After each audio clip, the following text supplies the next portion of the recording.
Hi, everyone. Welcome back to National Park After Dark. I'm Danielle. And I'm Cassie.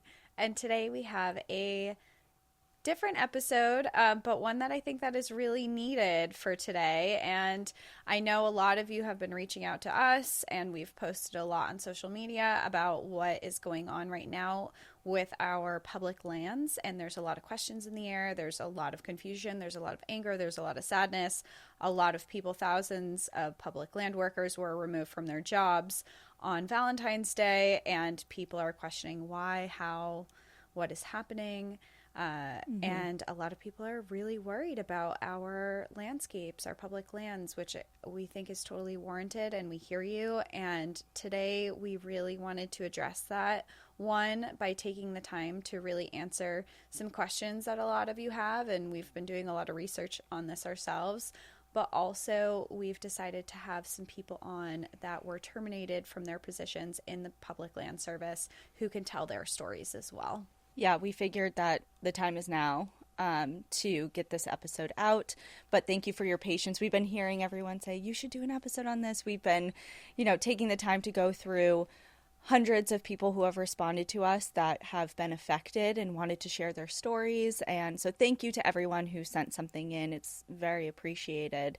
But like Cassie said, we do have 3 people that are going to be included in this episode that we'll talk to in just a bit. But let's kind of lay the framework here and the groundwork of what is going on so we can kind of all go into these interviews with a collective understanding, because like Cassie just mentioned, there's a lot of questions circulating and a lot of confusion about different things. So the question we've received countless times is, why are so many people who work for public lands being fired? Today, we want to help answer that question by explaining the new executive orders from the Trump administration and how many people that, as of this recording, around February 20th, have been fired from their jobs. To really understand the gravity of this situation, we have 3 people with us today to speak on their experiences. In this episode, we are interviewing Alex Wild, who worked as a park ranger in Yosemite and Devil's Postpile, Liz Crandle, a field ranger in Deschutes National Forest, and Morgan Smith, a biological science technician for the U.S. Forest Service. All 3 of them were recently terminated from their jobs because of the recent federal budget cuts. We'd also like to point out that this is not intended to be a left-wing or right-wing conversation. This is an episode for everyone who loves and cares about the outdoors. No matter where you fall politically, we are all a part of these conversations today because we all share a common value and a common goal. We want our outdoor spaces to be protected. We believe that every single voice is important in the advocacy for our wild landscapes. While we clearly have our own opinions on this, we are here to give a platform for real stories of those affected and provide you with the information with which you can form your own opinion as well. Before we jump into our conversation with our interviewees, we'd like to give some context to what is happening to employment in public land service. The Trump administration announced a federal hiring freeze effective as of January 20th, 2025. It was also announced that this hiring freeze would not apply to positions related to immigration enforcement, national security, or public safety.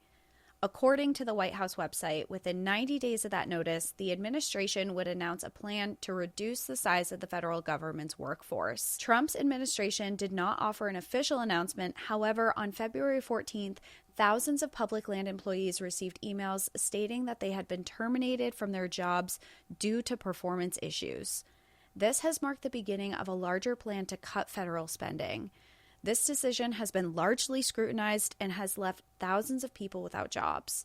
It also leaves a lot of concern for what this means for the upcoming season of park visitations and public lands as a whole. The recent firings included at least 3,400 people from the Forest Service and 2,000 people from the Department of the Interior, a governmental body responsible for the employment of those in the Bureau of Land Management, the U.S. Fish and Wildlife Service, and the National Park Service.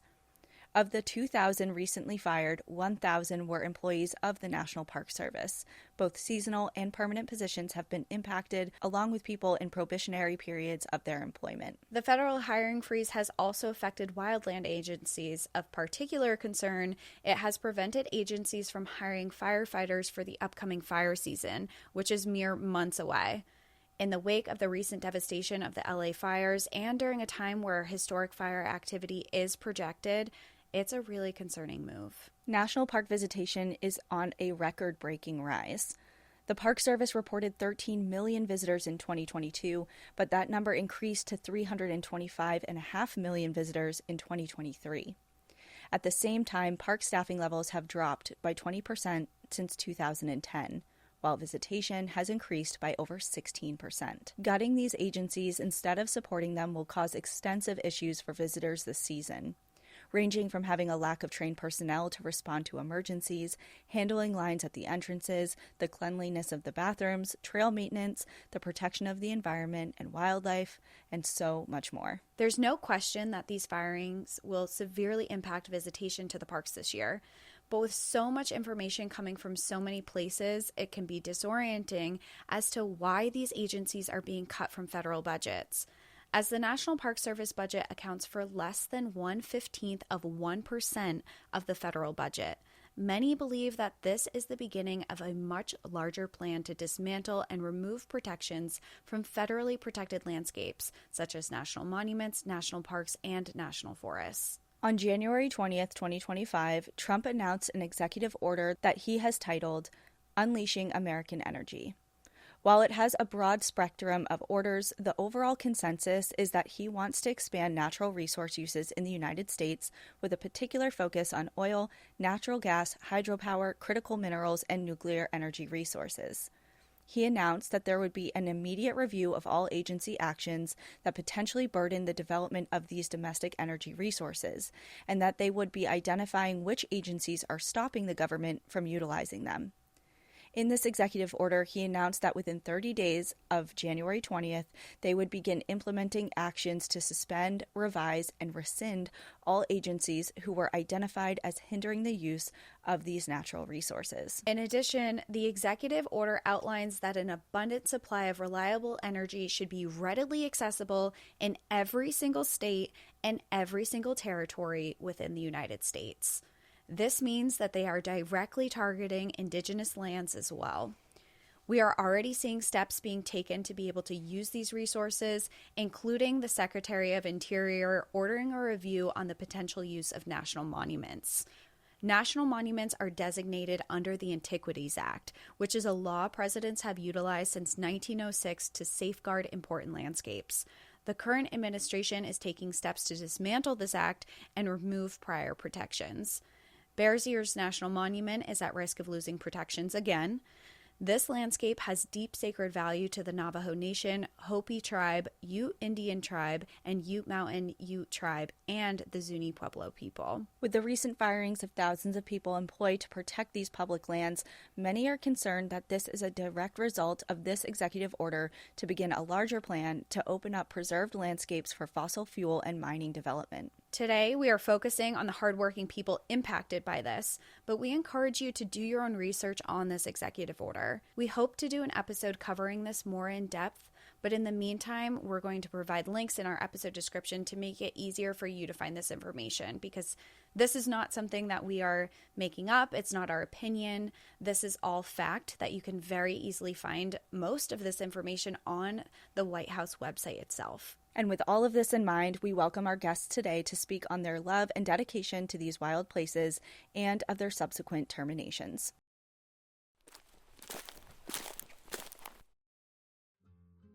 This episode is brought to you by IQ Bar, our exclusive snack sponsor. IQ Bar is the better for you plant protein-based snacks made with brain-boosting nutrients to refuel, nourish, and satisfy hunger without the sugar crash. If you're looking for a snack that fuels both your body and your mind, IQ Bar's plant protein bars are packed with high-quality ingredients that help keep you physically and mentally fit. And the best part, they're totally free from gluten, dairy, soy, GMOs, and artificial sweeteners, so you can enjoy a natural, anytime snack that really works for you. Flavors like mint chocolate chip, toasted coconut chip, and peanut butter chip, there's a flavor to satisfy every craving. With over 20,000 five-star reviews and counting, more people than ever are starting their days on the right foot with IQ Bar's brain and body boosting bars, hydration mixes, and mushroom coffees. When IQ sent me their ultimate sampler pack, one flavor stood out to me immediately, and that was the peanut butter chip. Obviously, these bars taste great, but the real benefit is how they make you feel. When I have my IQ bars, I feel good, I'm energized, focused, and ready to take on the day. And right now, IQ Bar is offering our special podcast listeners 20% off all IQ Bar products, plus get free shipping. To get your 20% off, text PARK to 64,000. Text PARK to 64,000. That's PARK to 64,000. Message and data rates may apply. See terms for details.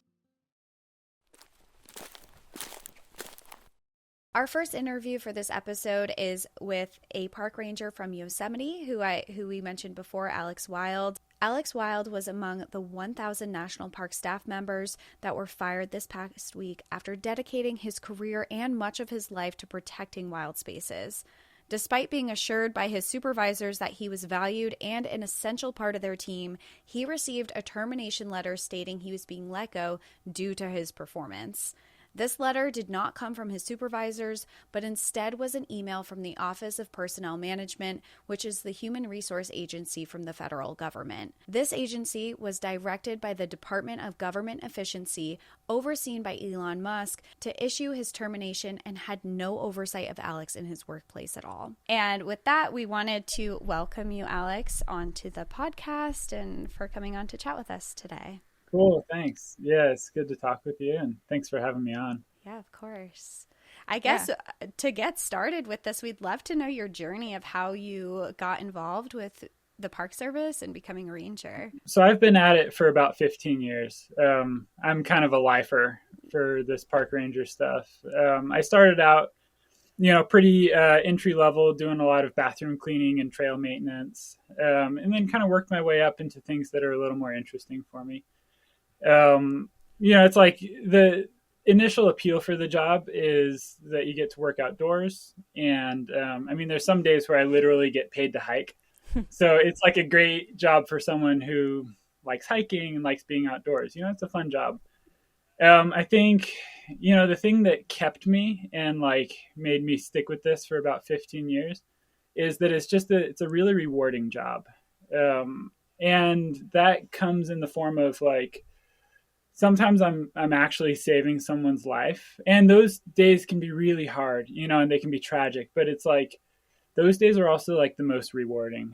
And the other thing is working with the kids and doing education programs. Those days are also they're so good, and they just kind of keep me going. It's I'll get 100 fourth graders all at once in the park, and I'm doing field trips and teaching them about geology and teaching them about the importance of parks and career stuff. And that's for me, that's why I do it. It's days like that, and it's making a real impact in people's lives. That's why I love the job. You just listed so many reasons to love the job too, from hiking to education to there's so many reasons to love it. And I really like how you outlined how all encompassing your job is. It's not just hiking. It's not just you're hiking, you're helping kids, you're saving lives. It's just there's so many points. Yeah. What was some of the training that you had to do to become a park ranger? So I'm a wilderness first responder and an EMT. So for the, medical and rescue stuff, it's pretty basic medical training. Otherwise, I have a bachelor's degree in philosophy. Nice. Nice. I always say it helps me in my park ranger job somehow. A lot of the job ends up just talking to people anyways. So sure, I can philosophize with people. Talk about trees and stuff. I've become a really dedicated naturalist, and that all of that is just on the job. And it's kind of become my hobby too, just studying plants and animals, learning all of the bird calls and all of the names of the animals and stuff. My passion and my work, they kind of blend together. It's kind of hard to separate them at this point. So. And you mentioned that part of your job has to do, you've been out there saving lives, and it has to do with public safety. Can you outline some of your job duties that really coincides with public safety for visitors that are entering the park? Let's see. You mentioned that I work in Yosemite, and that's true for about 3 months out of the year. Mm-hmm. And then during the middle of the summer, I work at Devil's Postpile. Okay. And I think in like my Instagram post, I mentioned being the only EMT on site, Yes. and that's the location where I'm the only EMT on site. Is that There's several other EMTs in Yosemite, but I'm the only one at Devil's Postpile. wow? So yeah, I mean, I respond to any sort of emergency. We've got 100-foot waterfall. We've got trails. We've got a lot of ways that you could get in trouble out there. So, pretty much every weekend, like you can almost guarantee that like Saturday at 1 p.m., there's going to be someone running to the ranger station out of breath, like trying to find me. And, I go out and help them. And the thing is, like, without someone in my role there, it's a long response time. We're talking like 2 hours at best. What is the response time with you there? Depends where it is, half an hour. That's a lot quicker. Or less, like it could be like 10 or 15 minutes. I'm usually like pretty ready to just like grab my bag and go. I just can't imagine not having an EMT there. I truly hope that like, even if, my job is permanently terminated or whatever, like we have to have something. Speaking on your termination and that you were terminated from this position, there's no one else there to now do this position? That's the current status. Yeah. We're pushing real hard to get things to change, to get jobs back. Of course. Or to find different funding sources and like kind of substitute ways to fill these jobs. But, if none of that happened, there would be no one there. Yeah, well, I think part of the efforts that we're seeing right now kind of come out of the woodwork is from social media posts like yours that went super viral. And we were talking about before we came on to the recording as far as like, how that's kind of overwhelming, but also really inspiring and really something to harness and use for the betterment of what is happening right now. There's a lot of misconceptions about not only the terminations, but also about your role as a ranger and all of the different duties that you perform. Is there any misconception that you have seen kind of repeatedly that you would like to dispel or kind of shine some light on? Yeah, for sure. I can think of a few, but one that like people need to know about is that I was fired because I was on my probationary period.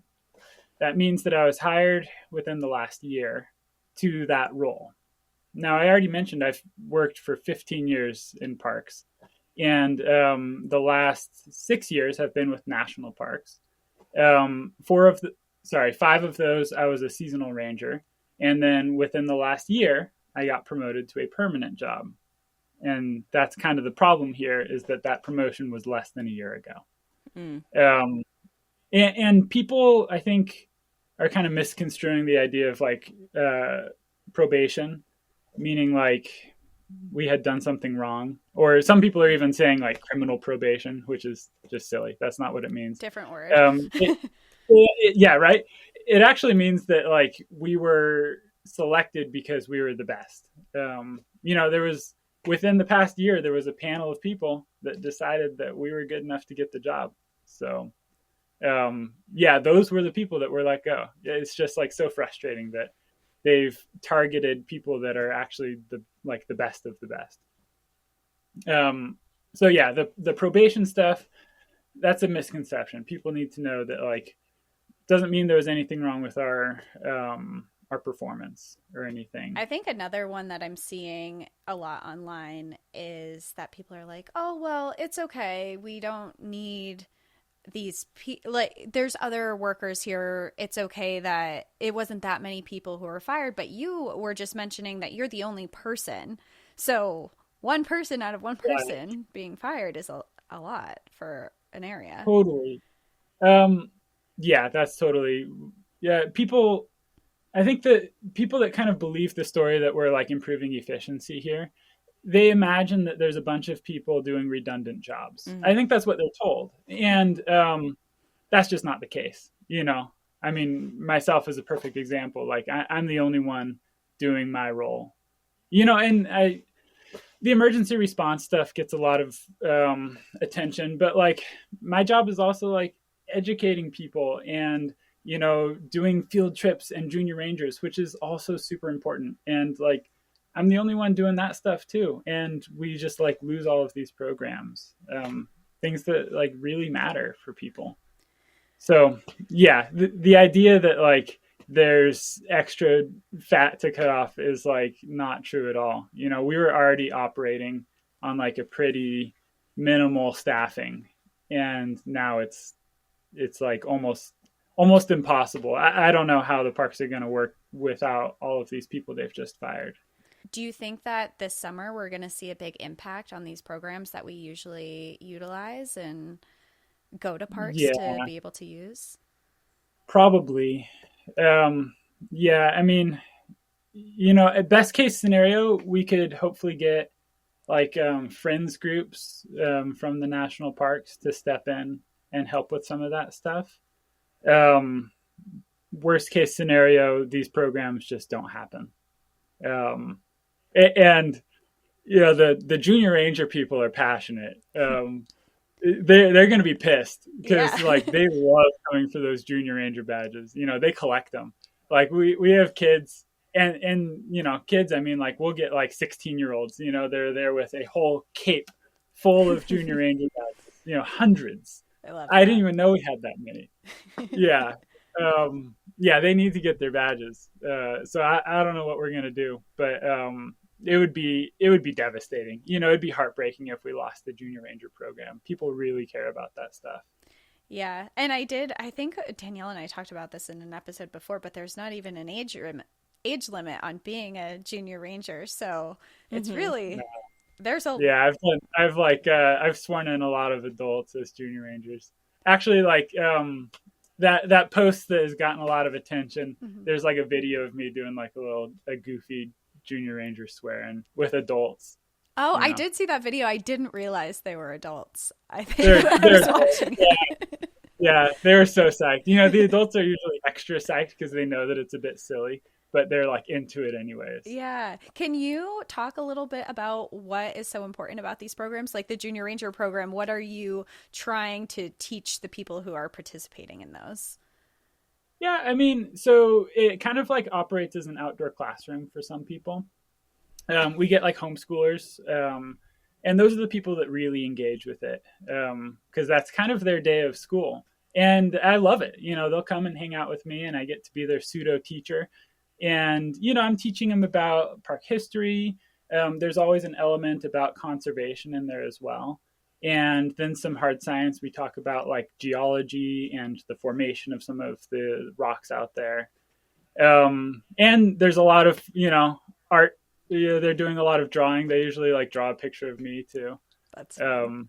Yeah, it's cool, and I think in these scenarios, I'm like their hero. They really look up to me. It's like as soon as that flat hat is on, it's like I'm like larger than life, and yeah, it's cool.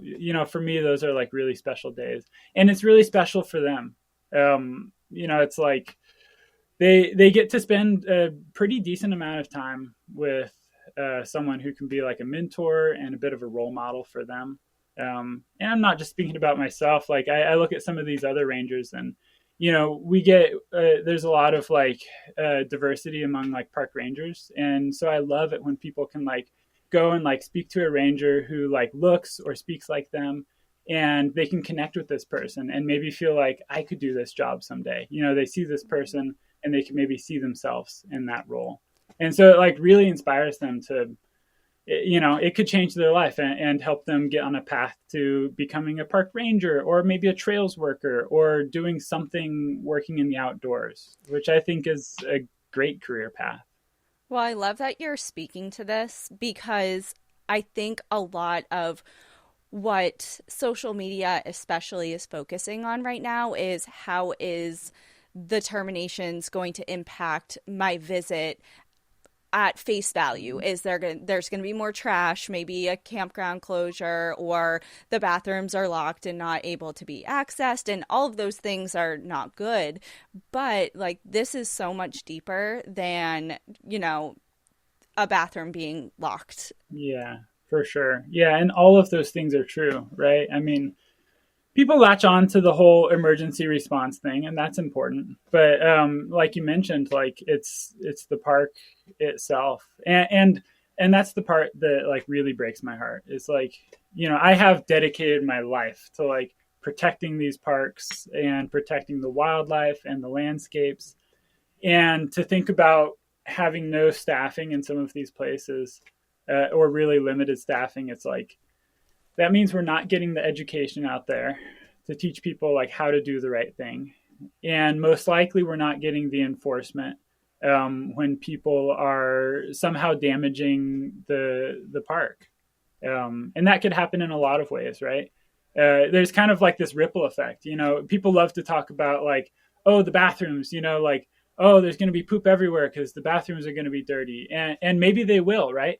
But then also we have overflowing trash cans that then attract wildlife, right? Mm-hmm. And, in Yosemite particularly, that's a huge problem. Bears are attracted to overflowing trash cans. And those bears are then going to become habituated and become like a problem.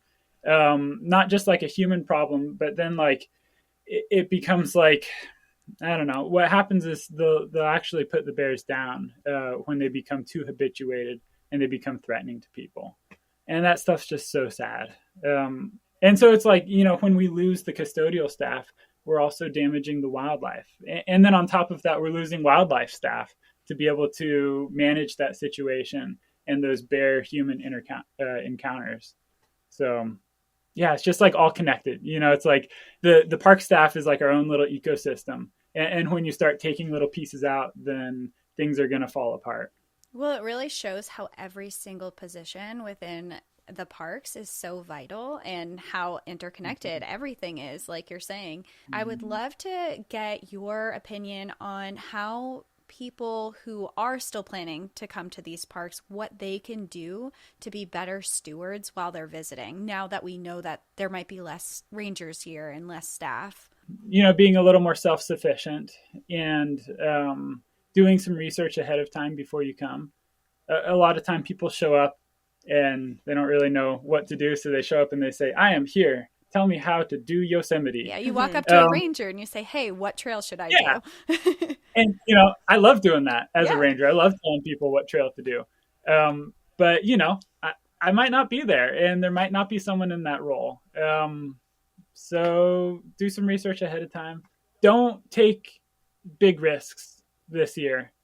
We have limited staffing, and that includes like search and rescue and emergency staff. I know parks are trying their best to keep emergency staff on hand, which is really good. Mm-hmm. But don't take big risks. And if you're into like big objectives like backpacking or climbing big walls, if you want to go climb El Cap, be prepared. Expect to self-rescue if things go awry. Don't rely so much on someone being there to just pluck you out of your bad situation if you happen to be in one. And on top of that, just like leave no trace is more important than ever. So that means, of course, like not leaving trash and stuff, but that also includes camping in the right spot, and not making a campfire in a place where you're not allowed to. And a lot of that boils down to like planning ahead and preparing. So, do your research ahead of time. We've all got the internet in our phones now. You can get like the National Parks app. It's actually pretty good.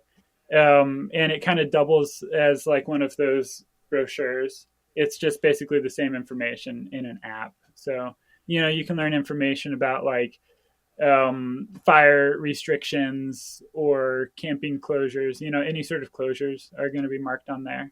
And unfortunately, without staffing, there most likely will be closures. So just like plan ahead. It's not that you can't visit, but make sure that you're visiting responsibly and also have a bit of patience for the park staff, because there's going to be some people left.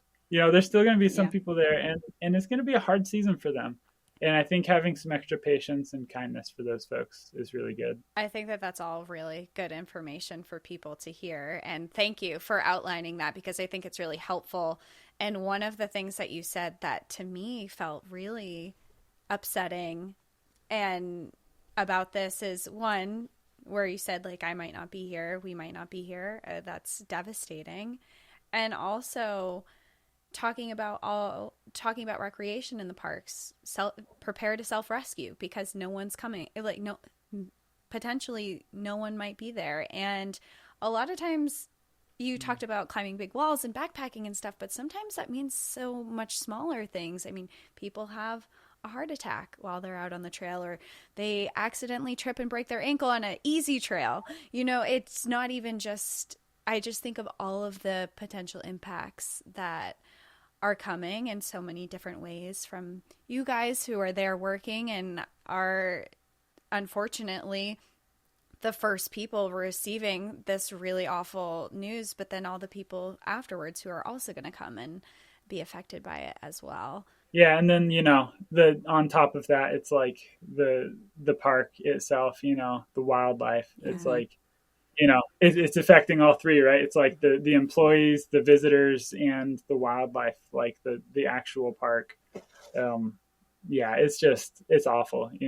I really hope we can get things turned around. I'm a pretty hopeful guy, anyways, but if we don't, then it's going to be really devastating for the parks. Speaking of turning things around, there are so many people who are ready to rally behind you guys, and whether or not they're involved with the Park Service directly, they want to support you.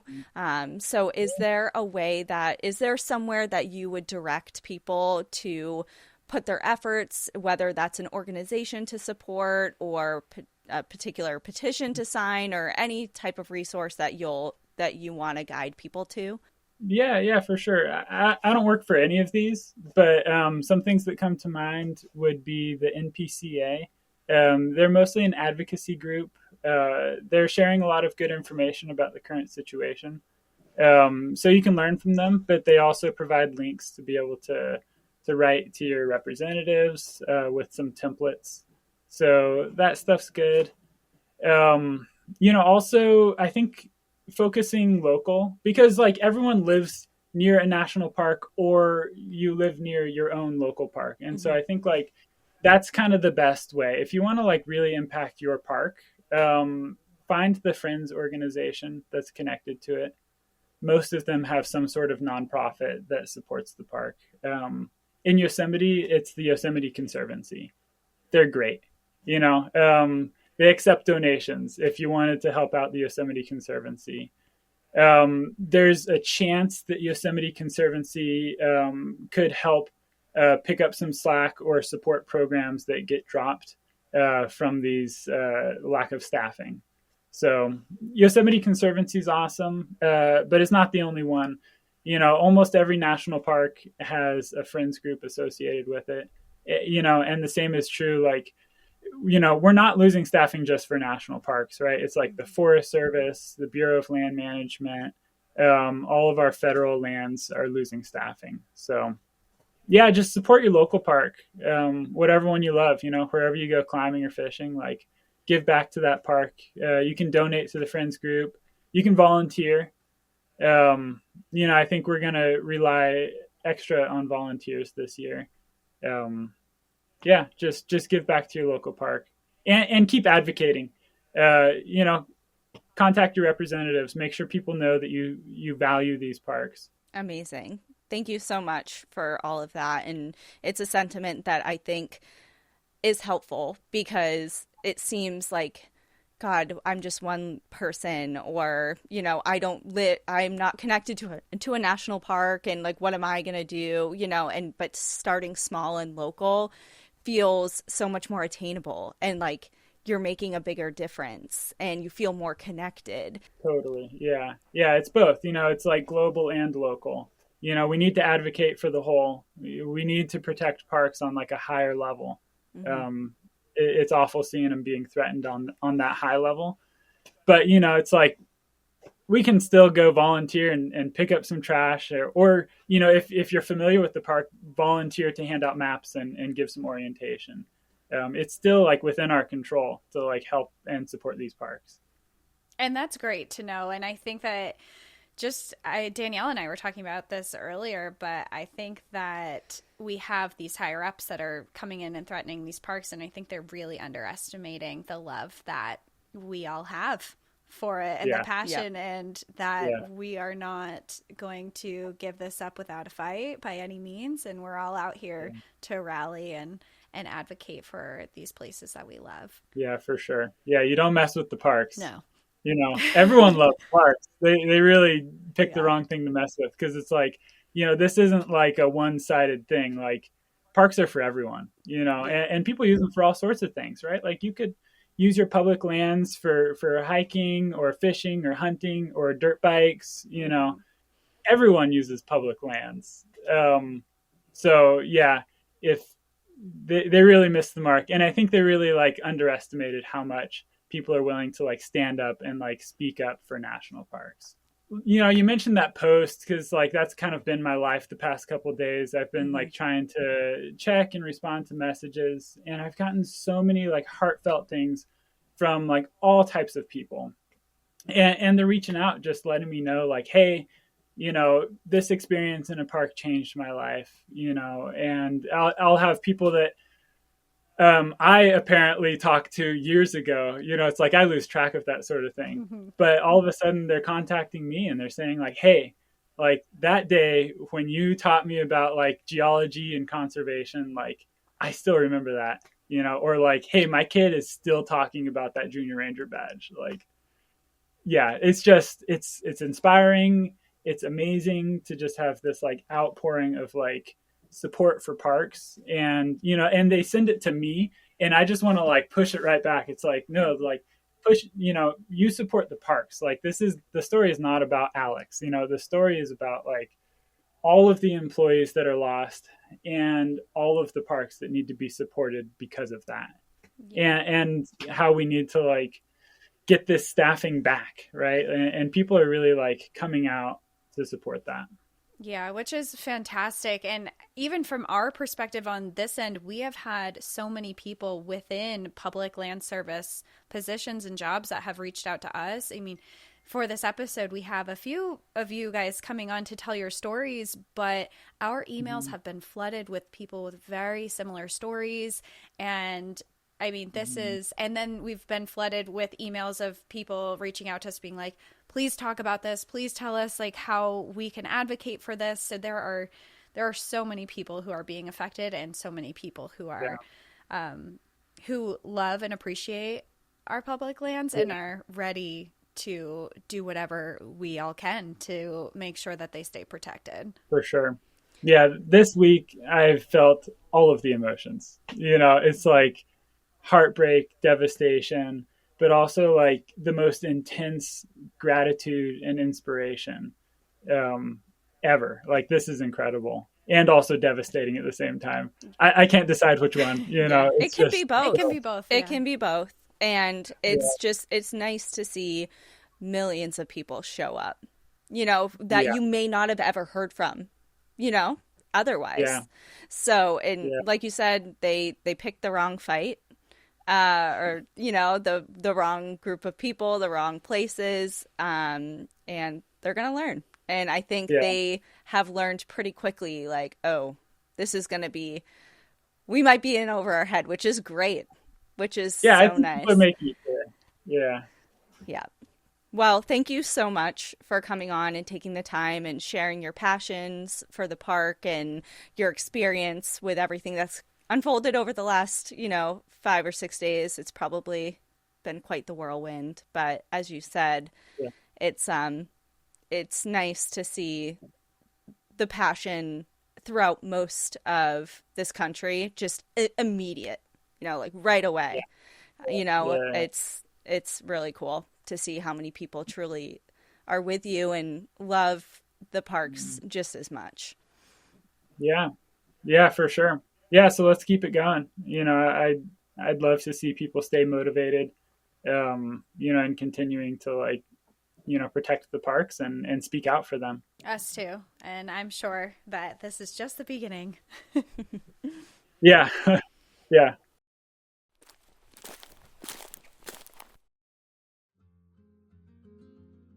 As the weather warms up and hiking season approaches, it's the perfect time to refresh not only your home, but your body too. Just like we declutter our homes in March, it's also a great time to reset your nutrition and daily habits. Feeling energized and ready for those outdoor adventures starts in your gut, and that's where AG1 comes in. Before I found AG1, I used to have a cabinet full of supplements, vitamins, probiotics, powders, but it was always such a hassle. Now, all I need is one scoop of AG1. It's packed with prebiotics to support digestion and my overall wellness, making it easier than ever to keep my body fueled, especially before a big hike. With daylight savings coming on March 9th, we're getting more sunlight in the mornings, which means more time to hit the trails. AG1 has been a game changer for me in shaking off any grogginess and getting energized for those early morning adventures. The great taste of it sets the tone for a productive, energized day, whether I'm hitting the trail, going for a walk, or just getting outside for some fresh air. As the days get longer and spring weather encourages more outdoor activities, I rely on AG1 to keep me on track with my wellness routine. One scoop a day is all it takes. And the best part is the travel packs make it super easy to stay consistent, even when I'm on the go or out on a trip. When it comes to my health, I want something I can trust, and that's why I choose AG1. With science-backed ingredients and real benefits I can feel, AG1 makes it easy to support overall wellness every day. And that's why we've been partnering with AG1 for so long. And AG1 is offering new subscribers a free $76 gift when you sign up. You'll get a welcome kit, a bottle of D3K2, and 5 free travel packs in your first box. So make sure you check out drinkag1.com/NPAD to get this offer.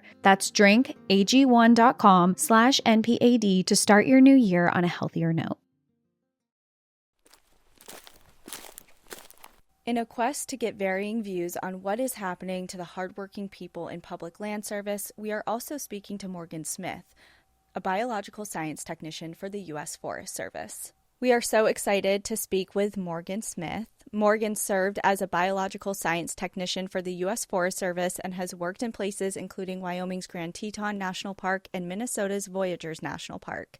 Most recently, her job duties entailed monitoring species of interest, mainly by doing population counts for amphibians and bighorn sheep.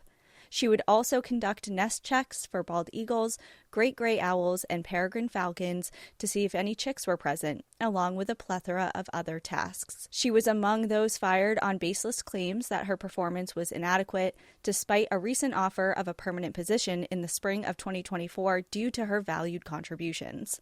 Today, she is here to speak on her experience and why her job duties are critical to the protection of wildlife. Hello, Morgan. Thanks for being on with us today. It is so nice to see you. Hi, guys. Hello. I wish it was on better circumstances, but Yeah, we do too. And as a preface for everyone listening, Morgan is not just someone we're interviewing. Morgan is a friend who has been on a couple of our group trips as well. So it's really nice to have you here. Not under these circumstances, but it's always nice to have you and see you. it's nice to see you guys too. Well, let's hop into it and let's go a little bit more in depth on what your job duties were. So can you explain to us what your role as a biological science technician for the U.S. Forest Service entailed? Yeah, so it's a little bit of everything. Like I explained before, it kind of varies based on your duty location.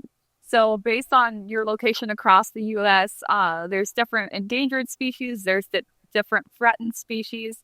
So you're doing a lot of different monitoring. Sometimes you're collaring or tracking these animals too, depending on their importance to the area.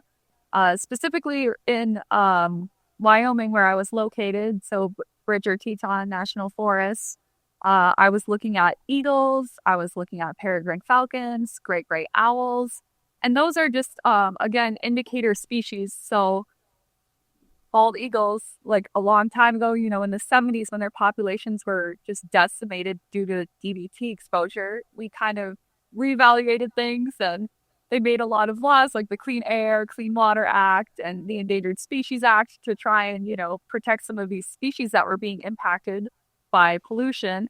And still to this day, it's been a great species to continue looking at population trends and seeing if their population is growing, if it's stabilizing. Um, I was able to work with amphibians a lot. So for them, it was a lot of presence. Like, are they even present in these locations? And then how many are there? Is it one or two toads or frogs you're seeing? Or is it like you're seeing hundreds of tadpoles in these areas? Amphibians are also like good bioindicators of water pollution. So they really are impacted by any pollution present. So the presence of them kind of is indicating, okay, like there's good water quality here. So that's another species I worked with. Um, I had some cool projects that we worked on this year. So we had some beaver mitigation. So instead of, trapping or culling off beavers that were flooding roads and damaging road beds, we created what we called beaver deceivers, and that kind of diverts water so it's not flooding the roads. And so people can get back to their houses, to different trails that they want to access, to different campgrounds. So it's kind of allowing for that coexistence without people getting really mad at the beavers for doing what beavers do. So that was really awesome to kind of work on that front. And then we also had some wildlife like friendly fencing projects we did. So these projects were aimed at taking down barbed wire that had been in areas across the Bridger Teton for literally decades, but for like pronghorn sheep, or sorry, so for pronghorn, bighorn sheep, deer, mule deer, the elk herds, a lot of them when they're migrating will come across these huge fence lines. And when they try to cross them or get through them with barbed wire, they were often getting trapped and tangled. And so to eliminate those problems for them while they're migrating, we installed some like wildlife friendly fencing and removed like barbed wire that people had up. So that was also a pretty big project that I worked on this past season. Well, it sounds like you're doing incredible work and important work, and I'm particularly really interested in your work with various indicator species because, as you alluded to, they're indicative of how the environment is doing. If there's a larger issue or a larger problem that they are kind of signaling about. Yeah, there's definitely a disconnect. People often kind of laugh at you or like are very confused when they're like, oh yeah, like I count frogs. And they're like, what do you mean? Like, why do you do that? It's hard to explain. Like, it's just like such a trickle down effect. So, I mean, out west in like the Western United States, a ton of different of those larger river tributaries and like a lot of those huge watersheds for those big rivers in the United States start on national forest land.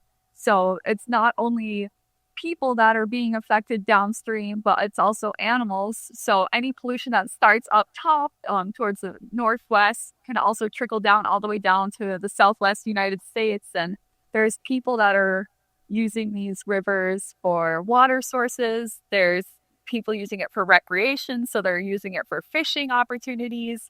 So there's a lot of like not only environmental impact, but it also does impact humans too. Again, it's your recreation opportunities. You might be drinking that water when you're on a backpacking trip. You might be trying to fish from this river, but if it's being polluted by things, you're going to inevitably harm your own body. But again, people are struggling to see that because they seem like super small species sometimes. It may not seem significant, but it's like that whole like trickle down effect, like you were saying. It all like leads into each other again. So I love these conversations because I think like what you're saying is people from an outside perspective might be like, oh, they're frogs. Cool. There's a couple frogs there. Oh, well, they're not here this year. Like, who cares? And then you put this whole perspective on it. And it's like, actually, this is really important. And it's really important to know. And it affects people. You're doing this work in one location, but somewhere hundreds of miles away, it could be affecting the people that are there. And I think that that's really important to let people know and realize. And I have to ask, so you had all of these jobs, you have this experience, you've been working for 3 years, you get this permanent position, And then you were recently one of the people who were dismissed from your job. Did you have any indication that this was going to happen? I mean, no. So I was hired as a permanent seasonal. So it's basically the same jobs that I've been doing, but it's that guarantee of you can come back here next year and this job is going to be here for you. Here's some health benefits. Here's, there's a lot of extra stability in knowing I can come back here like every single year and work this job. I don't have to search or apply to dozens of different jobs. So that was super beneficial to be hired on in that type of role. But I'm in my furlough season right now, so I'm not actively going into the office. I'm not actively working. So I had no idea what was going on. How did you find out? My supervisors have been kind of keeping me in the loop and being like, we're not really sure. There's a lot of chit chat going on. There was an email sent out about probationary employees. And if you're a recent hire, so within 1 or 2 years of being hired, depending on the type of role you have, you're considered a probationary employee. It's not due to discipline. It's not due to your performance. Like, you're just probationary because you're new. Trump said, like, I'm looking to do reduction in force to a lot of these federal agencies. I'm pushing for a return to office. I'm reallocating and like reassessing how many employees you have essentially. And so the Office of Personnel Management, or the OPM, was like, you need to report how many probationary employees you have underneath you. So because I'm a probationary employee, I was made aware, like, you were kind of listed as a probationary employee. And right away, we're kind of like, okay, does that mean, like, what does that mean? Does that mean you're looking at cutting probationary employees first? And as a probationary employee, you still have rights. They still need to have a cause or a valid reason to let you go or terminate you. But they also don't owe you a severance package because you're not officially an employee yet. And so right away, I was kind of nervous about that. But then I hadn't really heard anything other than, like, you were listed as a probationary employee. There was no action I needed to take at this time. And that was an email I got February 3rd, I believe. And that was like to my personal email because I don't have access to my government email right now. I'm on furlough. 10 days later, on February 13th, I'm hanging out and then all of a sudden getting these texts from my family, from my friends being like, hey, are you okay? We just heard the news. And I'm like, what news? Like, super confused kind of. And like, we've been looking at, there's like Reddit threads, there's this Facebook page called the Alternate National Park Service. So it's like the resistance page. So there'd been like whisperings of like, there's cuts happening. We don't know where, we don't know who. But then there was these like rumors, like it's probationary employees, like it's starting. And my friends had seen posts that said all probationary Forest Service people were getting cut. And that was on Thursday the 13th. And so I just, in my gut, I just knew like that, like, I don't have a job anymore. I hadn't heard anything from my supervisors at that point about like not having a job. And at that point, they didn't know.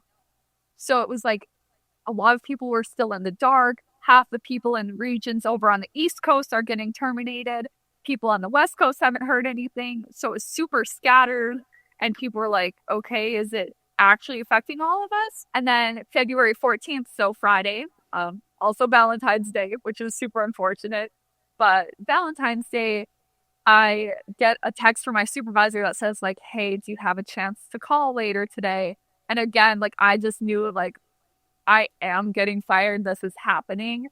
And so it's just like that ball of anxiety, like all day. And I had friends from the same office that like called me and said like, yeah, I just got fired. I got off the phone with my supervisor. So like that was like when it was like real. And I had the phone call on Friday night and they were like, this is not the news we want to be giving you. This is not coming from us. And they said that they received these termination letters they had to deliver by the end of business.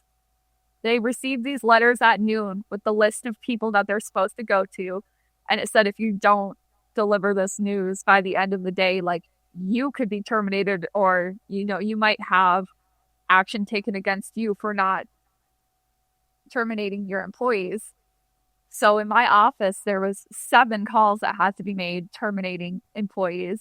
This is probationary people who are river rangers. This is archaeological technicians. This is trail crew. This is me as a wildlife technician. And so there was 7 just in my office. And then there was about 30 people in the whole forest that were terminated. How many people work with you total? So in the whole forest, there's about a little over 200. So it ended up being about like 10 or 15% of our workforce for the forest. Directly in the wildlife, in just my office, there was 4 of us. And then, so we had 1 seasonal technician. We had myself, which is a permanent technician. And then we have 2 supervisors. So now there's no field techs located in my forest right now. There's no field techs left in the wildlife division anyways, because we were terminated. What does that mean for this work that you've been doing? Is there's no one there to do it now? I mean, so essentially the higher up wildlife biologist positions often focus on publishing the work. They focus on creating and forging different relationships within the community. So nonprofit organizations, they're writing requests for grant for the research that we are conducting. So they're typically not field-based because they have a heavy workload with the paperwork that's involved with this work that we do. So basically, they're going to have to reallocate their own priorities and see if they can go out in the field at all to do any of this surveying, or like there's just not going to be any surveys.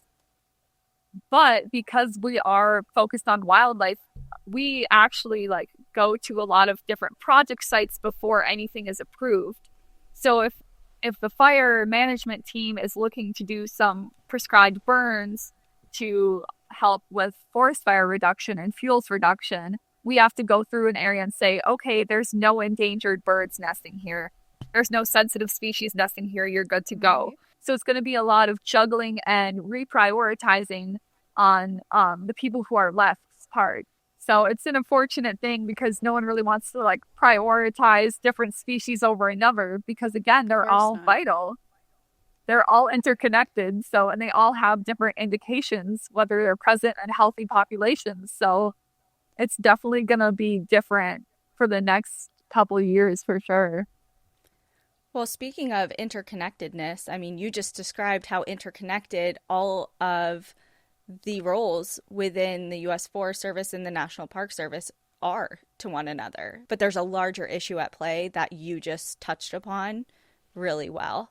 It is all interconnected. We all are affected by the number of cuts, even if it's not directly your forest, or even if it's your forest, but a different district, it's going to affect you. Can you talk a little bit about that, especially going now to the visitation angle and what it means for people who have a big national park list that they'd like to check off this upcoming summer? Like what is that going to look like as a visitor? Yeah, absolutely. I mean, there's already been a lot of different media going around. People are posting about it and trying to give some pointers. You guys touched on it beautifully about you guys have to leave no trace. There might not be trash services. There's not going to be backcountry rangers patrolling these areas and clearing trash that they find. There's not going to be search and rescue super readily available. Like you might be on the trail, an accident might happen. So it's a lot about being prepared when you're going out. And that's, being prepared, being aware. But I think that also takes a large demographic of people away from the national parks too, because national parks, especially after or like during COVID, it was such a great way for people to get outside, to, move, to experience fresh air instead of like being isolated and in quarantine. So it really grew in popularity then. But it also, there was a surge of people who didn't fully understand Leave No Trace. There was a bunch of people that didn't really understand the impact, or people who were not as experienced hiking on trails that were further in the backcountry or more difficult for them. So it kind of takes away the people or like the visitors that might not have super strong experience, or it's going to put them in really risky situations without positions that may be able to help them. If you are still able to recreate, just being really prepared and hyper aware of like what you are doing and making sure that it's not going to leave the park worse than you found it. I think that that's a really good sentiment to bring out to people, because I do see this argument that's been going around on social media where people are fired up about this. A lot of people have opinions. And one argument that I'm seeing over and over again is, okay, there's not a ranger out there, just pick up your trash.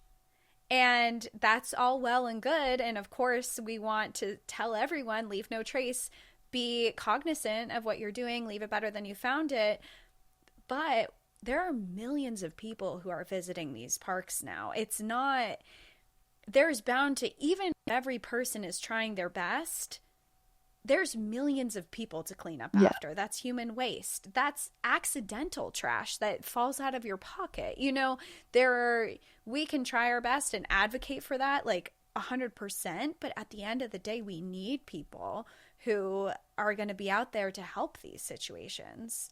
Right. And like that's another thing that you're touching on is like if there's no ranger to monitor these thousands or millions of people, there might be like wildlife conflicts. There might be bison jams and people are getting too close to bison or elk or grizzly bears. If there's no one to do that traffic control to, you know, remind people that you need to be a respectful distance away from the wildlife, like we are in their habitat, those accidents can happen. There could be like serious kind of repercussions on the front with like wildlife incidents. Like it goes past just the trash.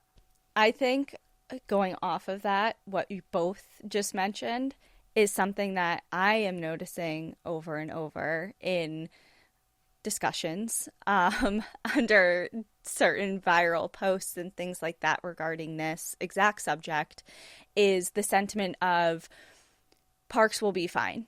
Wild places will be fine without people, and we don't understand the big deal. Like, I think that it is just so telling that we're blatantly ignoring, or there's a certain group of people that are blatantly ignoring what people who have real hands-on experience, work experience, and life experience in these roles in the park that are telling you it's going to be a problem.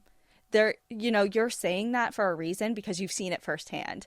And you know the phrase people gonna people, like people will people, even if there's 100 well-intentioned, leave no trace, abiding, respectful and responsible visitors, and then you have that handful that is not, that's still a problem. And that multiplied by thousands and millions is a huge issue. Is there anything that you have seen repeatedly that you're just kind of like pulling your hair out about and want to clear up? Oh God, I could definitely expose some things, but it's gonna take me a second because sometimes like it just baffles me. Even as like as a recreator myself, like I might not even be on the clock, but when I'm going to go hiking, and again, I think for me it's just because I'm obsessed with wildlife, and I mean this is my career, but I see when I'm going hiking, whether it's in the Tetons, whether it was on Isle Royal, I'm seeing people getting like way too close to moose, like way too comfortable to moose.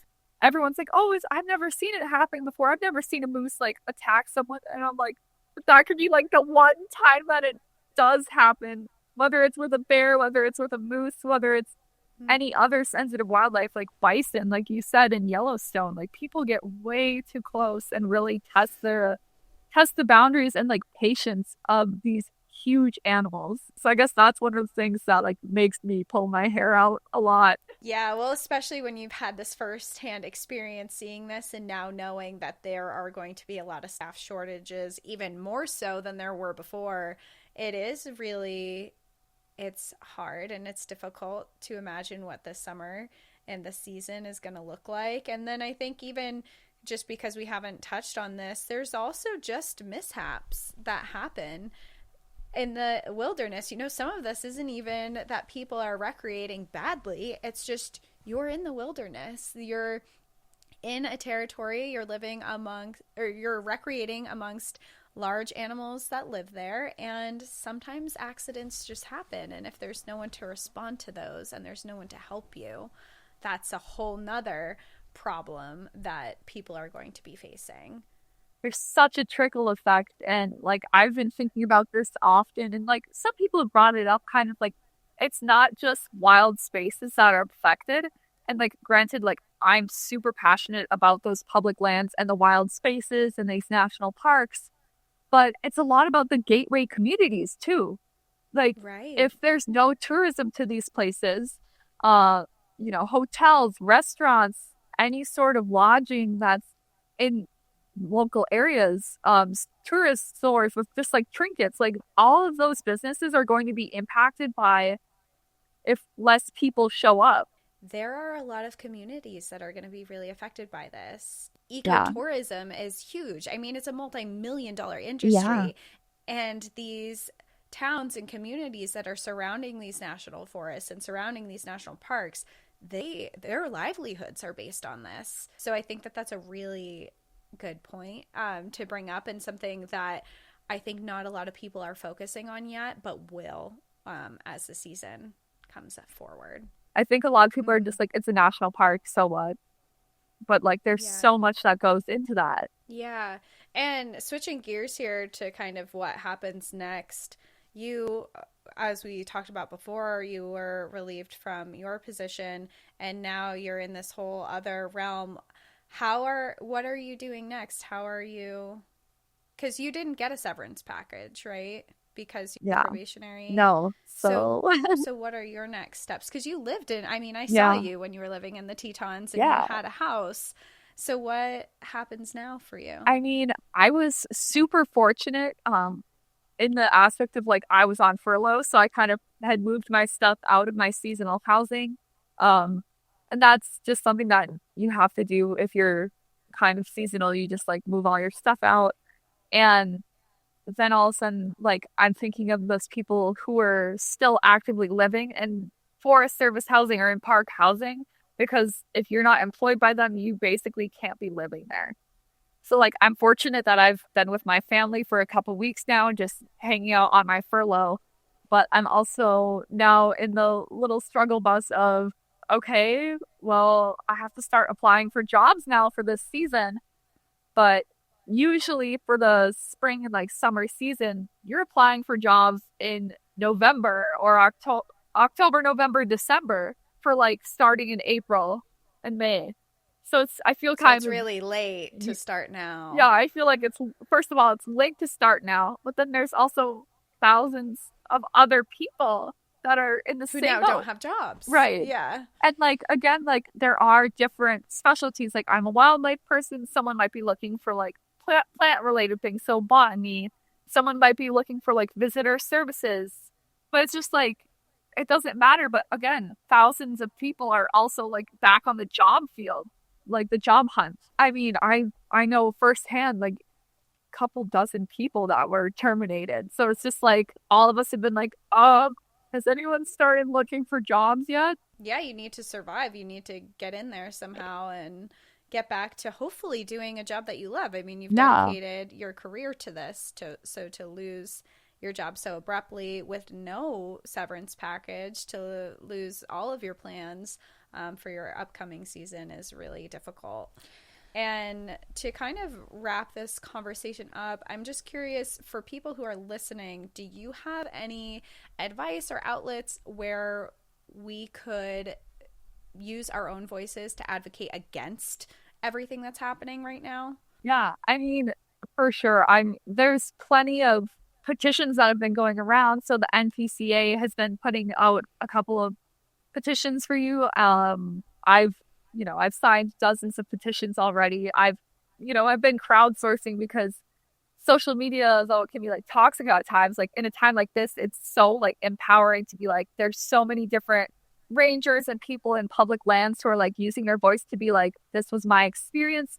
Here's this petition that I found. You can call your representatives. I've, sent a couple emails already to my representatives. And of course, like the ones that come with the petitions are kind of like a great script to start with. But I also feel like for me, because I'm personally affected, like I have a story that I can use that, I don't know, maybe, my local senator or representative or their intern who is sitting in their office will hear this story and be like, wait a second, like this is happening like in our local communities. These are local people being affected. So I think it's hard, but I think it's also like important to like be empowered and use your stories if you do have them. If you are not in the public lands sector, I think being able to sign petitions and still contacting representatives about like how harmful this is and like where your stance is super powerful, because it's important that people know like we're not going to just sit here and watch this all happen. Like we are going to fight and we're going to try to save, public lands and their employees. Well, thank you very much. I think that's the perfect way to end this conversation. We're not gonna stop fighting. We're gonna fight for public lands, and we're gonna fight for the employees that work there. And this is the beginning of, I think, I'm envisioning is going to be a long and hard fight, but people are passionate and we're not going anywhere. Thank you so much, Morgan, for joining us and sharing your experience and just how important your work and the work of your coworkers and everyone else who is in your field, how vital that really is. So thank you for giving us a little window into your work, and we will definitely be handing out those petitions left and right. Yes. Well, thank you guys. And finally, to conclude our interviews today for this episode, we're going to speak to Liz Crandle, who was also removed from her position in the U.S. Forest Service, and she has a lot of really good insight on why these terminations are illegal and what is happening to the staff that is remaining in these park positions. Thank you so much for having me. I'm really grateful to be here and to share my story and to speak up for those that might be afraid to speak up for themselves right now. Perfect. Well, let's just kind of start at a basic level here and just give everyone an idea of what your job duties as a field ranger in the National Forest were. Yeah, absolutely. So as a field ranger, it's kind of a unique position on the Deschutes because field ranger in other forests in Region 6, which is the Pacific Northwest region, so Washington State and Oregon, usually field rangers are more in the interpretive realm, but on the Deschutes, we have a specialty focus on our dispersed recreation. So anything that's not designated wilderness or developed recreation, so like campgrounds, trailheads, toilets, stuff like that. I am everywhere else. Anything else that is not those two categories is dispersed. So any random forest road you're driving on, no one in sight, no facilities anywhere, that's where I patrol. And it's really important because there's a lot of things that happen in the dispersed rec areas because people go there to get solitude and camp in dispersed sites because they're free. And you typically are in areas where you're further away from town and designated trailheads and campgrounds and stuff like that. So I'm patrolling those areas for trash mitigation. I'm also helping with extinguishing abandoned campfires, which in my almost 9 years with the Forest Service, I've definitely reported at least over 100 abandoned campfires, which is pretty wild. Wow. I mean, they're usually in dispersed areas because in campgrounds, people are there to see it happen and they'll put it out pretty quickly. But in dispersed areas, like sometimes we'll get calls for wildfire incidents that were from abandoned campfires that had been there for, we don't even know how long, like days, weeks, depending on weather and fire risk behavior. So dispersed recreation, being a field ranger, I'm helping be the eyes of the forest that other people can't get to. So that's like a basic overview. There's a lot of other things I would do as well, like patrol trail closures in timber harvest units, because in Deschutes we have a lot of ponderosa pine and lodgepole and harvesting for that. So I help keep the public safe and make sure that they're not riding their bike past something chipping wood, throwing throwing debris out 200 feet. So I'm there for safety, I'm there for fire mitigation, and I'm there for recreation, patrol, and mitigation, essentially. Yeah, very important roles in the park. Thank you for outlining all of that too, because I think some people have questions on what is going on in some of these positions. And I think that there's a misconception that's going around right now that anyone who is involved in jobs that entail public safety were not let go, which is just not true. Yeah. So thank you for outlining that your role is very much detailed in public safety. Mm-hmm.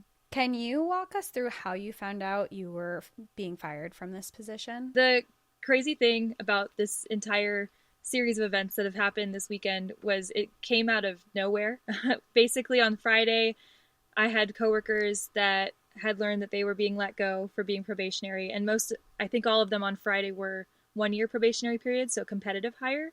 And just real quickly, for people that don't know, being considered a competitive hire employee as a permanent means that they had to apply through USA Jobs.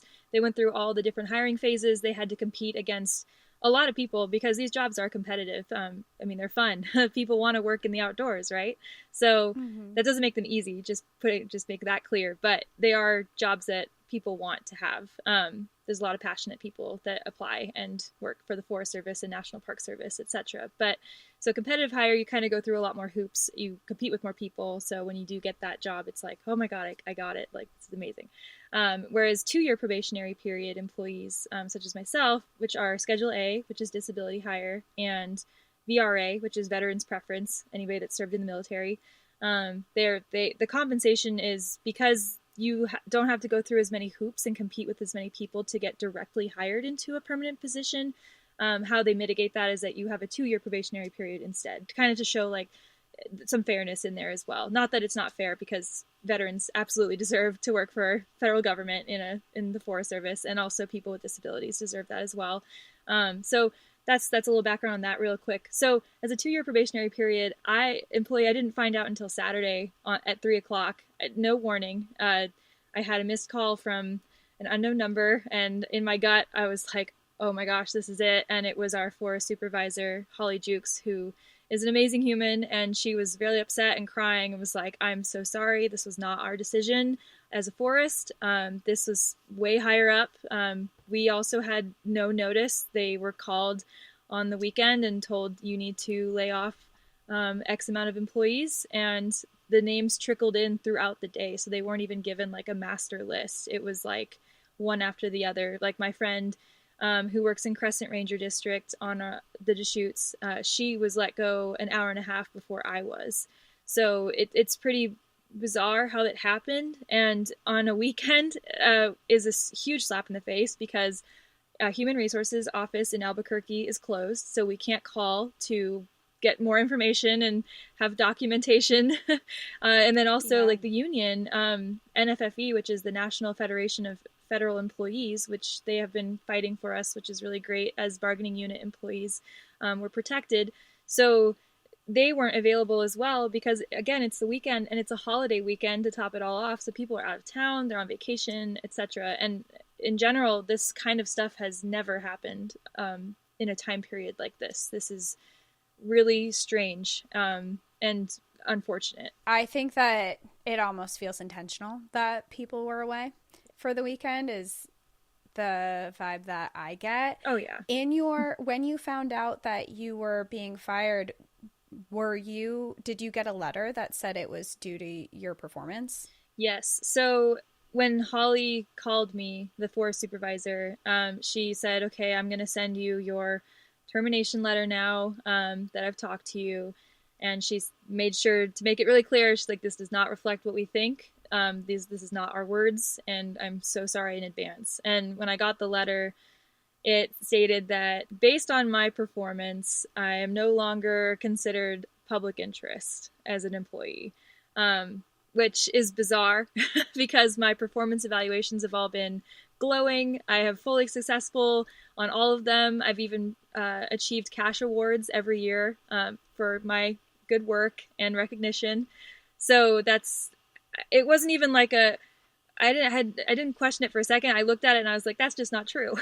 You mentioned to us over email and before the recording that your firing is illegal. We know you're very knowledgeable about the legal processes within the U.S. Forest Service. So can you explain to us a little bit about where that knowledge came from and what about this termination is illegal?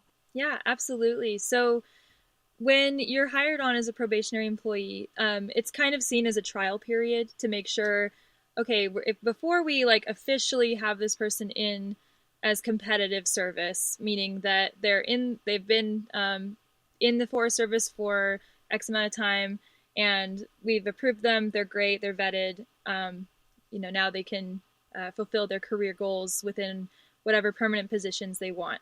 So the trial period, the probationary period, is meant to serve as kind of a way to be able to legally let somebody go if it turns out this person's a terrible fit. Trying to put it more eloquently than that in like more legal terms, but that's kind of like the vibe of how a probationary period works. And the common misconception that I've been reading people expressing online and on social media and on the news is that people are like, well, if you're a probationary period, you can get fired for no reason. You should have expected this. This is normal. And that's actually not true. So you still have rights, right? Like, why would you agree to go to a job that they could fire you tomorrow for no reason? Like, that doesn't make sense. It's not legal. You have to have some type of cause. And it's in our Code of Federal Regulations. If you look it up on our website, within our documentation, you have rights as an employee, even when you're probationary. So for types of cause would be like poor misconduct. So acting inappropriately, doing things that you're absolutely not supposed to be doing and getting caught for it, as well as having poor performance evaluations. So not being successful. Because on our performance evaluations, we used to have like a larger range of like what you could be considered in your role. So it was like exceeds expectations, meets expectations, successful, not successful. And now there's three. It's basically you are successful or you're unsuccessful or you're kind of in the middle. And I've always gotten fully successful. So if you have anything that's unsuccessful, then that would be grounds to be terminated for a probationary employment. But again, you have to have cause. You can't just toss somebody out simply because they are probationary. That's, and on our termination letters, they're all copied and pasted. Everyone's in the Forest Service said the same thing as mine, saying based on your performance. So that's what they're saying is the cause, but there's nothing to back that up legally because on our performance evaluations, they say successful. So what do you mean my performance? What you know what I'm saying? Like it's just, it didn't make any sense. Yeah, and it definitely feels like this loophole that they're using to make it feel like it's legal because, like you said, you have rights. You can't just terminate you for no reason. And to have this reason that it's a performance issue. But of course, when we're seeing it copy and pasted across thousands of jobs, that suddenly thousands of employees who have no history of not performing well are being terminated due to lack of their performance. It seems very fishy. Yeah, it is. Do you have any plans to appeal this decision? Yeah, I mean, I've kind of joking about it with people, like, I'm going out kicking and screaming, like, you can't just get me out of here and expect me to comply quietly. I've worked way too hard to get to where I am, and I keep getting people saying to me, well, maybe you just see this as one door closes and another door opens. But that door, that did not have my consent to close. That did not close fairly. So no, I'm not letting that close. I'm wedging myself in it, even if it hurts. Like, I'm going to fight this. So I'm working with the union. There's been several state lawyers that are working on providing a case for Oregonians in the federal service that were wrongly terminated in this event. And then there's other law firms that have offered up their services for free for employees to be able to appeal with them as well. So there's definitely stuff out there, and I've been looking into it and sending out my forms and just trying to like be seen and recognized, because I think a lot of the goal of this government efficiency, quote unquote, that they're trying to unravel is that they're trying to push people out into private sector jobs, etc. instead. But I mean, the federal government is already largely understaffed. We already were not getting our seasonal employees, and now they're cutting thousands of us that were permanent. So yeah, I mean, I can't, as I feel like it's my duty as an American citizen to not let this happen, because this is not good. This is not efficient. And it's going to prove really detrimental for our national forests and our public lands this year and beyond that, because things don't recover quickly in the natural world. You have to have a lot of effort involved, and that takes people. Yeah, and that's a really good point, and one that I definitely want to touch on while you're here. But backtracking for a second, you mentioned that in Oregon there's a lot of push with lawyers and lawsuits that are going to start coming out and coming forward. For people who are listening who may have been terminated as well, is this something that, did people reach out to you, or was this something that you found on your own? And if so, how do you find these resources? So I'm incredibly lucky and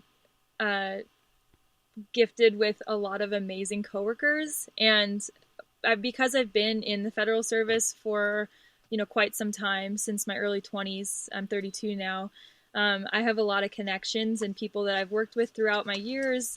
Because I've proven myself to be a great employee, like I've had good relationships with my coworkers in the past. So a lot of them have come forward and sent me the resources and different lawsuit lawyer firms that are working on filing for us, and the union. We have our union representatives on our forest as well as our region, and they've been really amazing on reaching out to employees as well. I can't comment for how the National Park Service has been handling it because I haven't worked for them before, but I know that there's similar things going on with them as well, and other agencies that are experiencing these terminations. But yeah, I've been really fortunate that people have been reaching out to me and sending me things. And then also I posted on my Instagram, which you guys so wonderfully shared. Thank you. And I also posted on my Facebook, and I had strangers reaching out to me and sending me stuff as well. So there's clearly a lot of people out there that care and are offering their support, and I'm just extremely grateful. So I encourage people to share their story if they've been terminated publicly, whether that's on social media or talking to the news or talking to like amazing podcast hosts like yourselves or whatever it is. But I know a lot of people are really scared, and that's totally valid. And I don't shame anybody for not wanting to speak up, but that is what helped me also get these resources. So that's something I would recommend if people feel that they have the mental capacity to do that.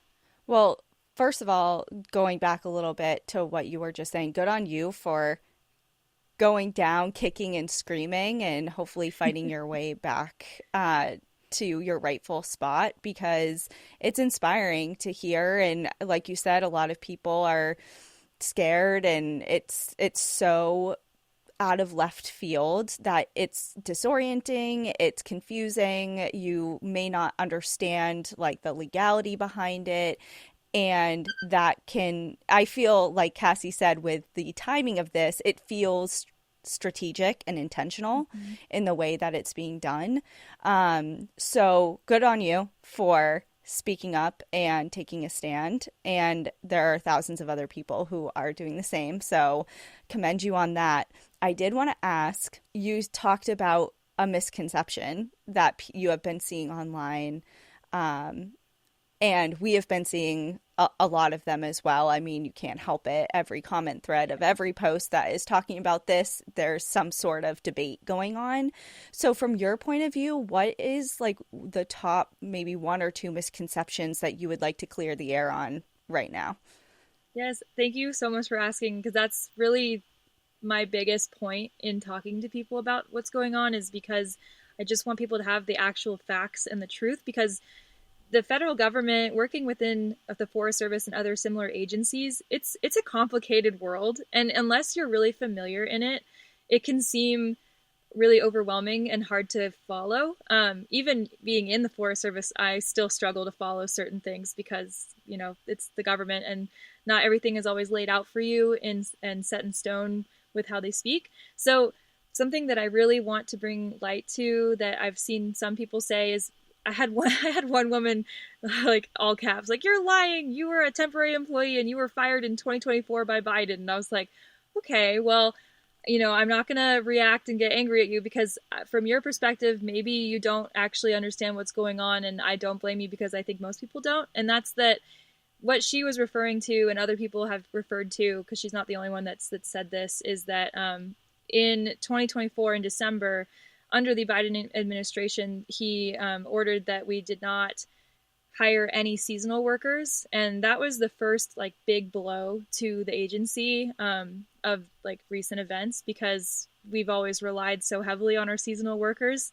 They're the backbone of what we do in the field, and that's what I did forever. I was a seasonal worker for a long time, and so were the majority of my colleagues that were now are in permanent positions. So that's one, because that was in 2024. That was in December. This event that's happening right now, where everybody is getting terminated for being probationary employees, this is completely separate, and these are all permanent employees. None of these employees being laid off are temporary. The technical term for a seasonal temporary employee is called a 1039, because you work up to 1,039 hours as a seasonal, and then once those hours are met at capacity, you're done for the season, and you can come back next year.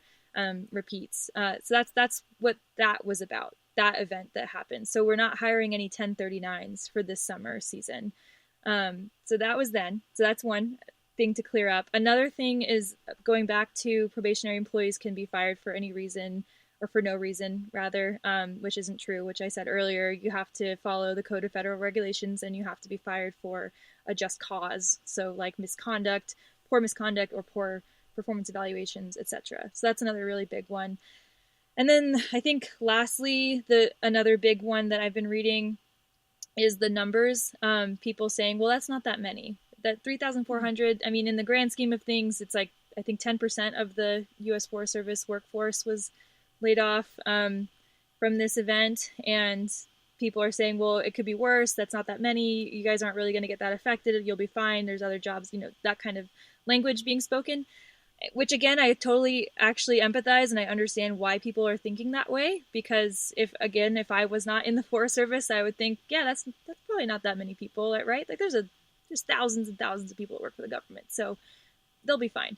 And that's actually really far from the truth, because even just losing one person in a program area that's really vital to the forest ecosystem and the way that our projects are implemented is so detrimental. Like in my program, for example, as field rangers, there's 3 of us. One of us is the lead, the supervisor, and he's often office bound because he's doing project planning and program coordinating and collaborating with our partners in our different program groups that we work with regularly. So that leaves myself and my coworker as the sole field workers that are patrolling these massive dispersed areas that you can't even cover in a day. Like not even, it would take a few days to go to every corner of the dispersed rec area on our district. So now there's one, because I'm terminated. So now she has an entire district, like thousands and thousands of acres to patrol all by herself. And we also have other projects that we're working on, right? Like we can't patrol every day. That's just not feasible. We have to make signs. We have to fix trails. We have to help with closures. We have to work with fire. There's just so much going on. Not to mention our jobs are dangerous, and my coworker actually was in a snowmobile accident this winter, so she's still recovering from that. So that's just an example. Losing one person in a small program like that is so horrible. Like it's going to put a huge dent in getting things done, being efficient. So looking at that, now you're zooming out at a grander scale to the 3,400 in the Forest Service and over 1,000 in the National Park Service. But think about that situation I just explained times 3,400. Like it's, when you think about it that way, when you think about it that way, it's like, oh, that is a lot of people. And that is going to have a massive effect, because in this case, it's not so much about the quantity, it's the quality of these people that were terminated. And I really encourage people that are seeing it, from a perspective as it's not that big of a deal, to think about it a little bit differently, because it's really bad. Well, not only from that perspective, which is very important, but to say to someone who worked their whole lives and dedicated so much to their position, and to say like, oh, get over it, like get another job, like that's another Like, come on. Like, you know, just what do you mean? Like, And why would you ever think that's okay to say to someone? Especially, I mean, it's coming across so beautifully in your words, but you did mention like these are a passionate group of people. Like public land servants are not in it for fame or fortune, you know, and no. it shows. So to tell someone who is just dedicated so much of their heart and soul to a position that's often not compensated well or given the admiration or thanks that it deserves, to just, you know, get over it is just insulting. That's a really good point. And something, working in the federal government for the Forest Service, I am no stranger to people coming up to me and yelling at me and telling me I have a useless job and I'm a waste of taxpayer money. Like, I hear that stuff all the time, right? I mean, we live in a very divided country, political views all over the board.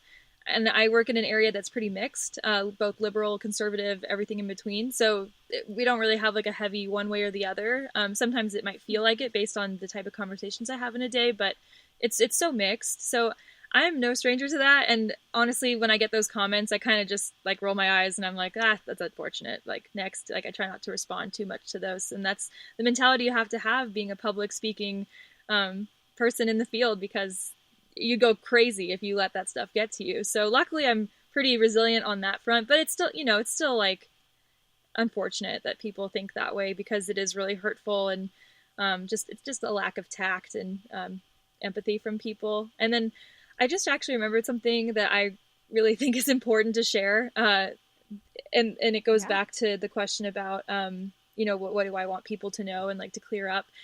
And this is kind of crazy. So with the performance evaluation aspect of the terminating jargon that they had in the letter, so on January 30th of this year, so obviously after the Trump administration took office, we had a message on our online human resources portal, which we call Connect HR, and it stated that our performance evaluations were not going to be available to employees and supervisors until further notice. And we were like, that's weird. That's never happened before, because we don't usually download and save those. They're always on our platform. We've never had to worry about saving those before. That's never been a thought in our mind ever, because usually if we are trying to prove employment, we use what's called an SF50, which is your form on your employee personal page. And so usually that's what we reference when we need to prove that, we work for the federal government for this amount of time.